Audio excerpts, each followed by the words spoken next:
విజయవాడ తూర్పు నియోజకవర్గ కూటమి అభ్యర్థి గద్దె రామ్మోహన్ ఎన్నికల ప్రచారంలో దూసుకుపోతున్నారు. రామ్మోహన్ కు ప్రజలు అడుగడుగునా ఘన స్వాగతం పలికారు. పెన్షన్దారుల ప్రాణాలు పోయినా జగన్ మాత్రం రాజకీయ లబ్ధి గురించే ఆలోచిస్తున్నారని మండిపడ్డారు.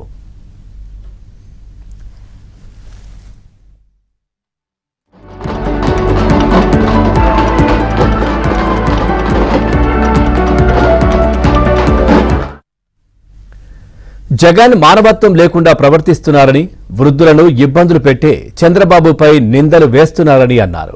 జగన్ తీరుతో అన్ని వర్గాల ప్రజలు ఇబ్బందులు పడుతున్నారన్నారు. ప్రజల ఆస్తులను దోచుకునేందుకు ల్యాండ్ టైటిల్ యాక్ట్ను తెచ్చారని రామ్మోహన్ ఆరోపించారు. జగన్ పాలనలో విజయవాడలో ఎటువంటి అభివృద్ధి పనులు జరగలేదని ఆగ్రహం వ్యక్తం చేశారు. కూటమి అధికారంలోకి రావడం ఖాయమని ధీమా వ్యక్తం చేశారు.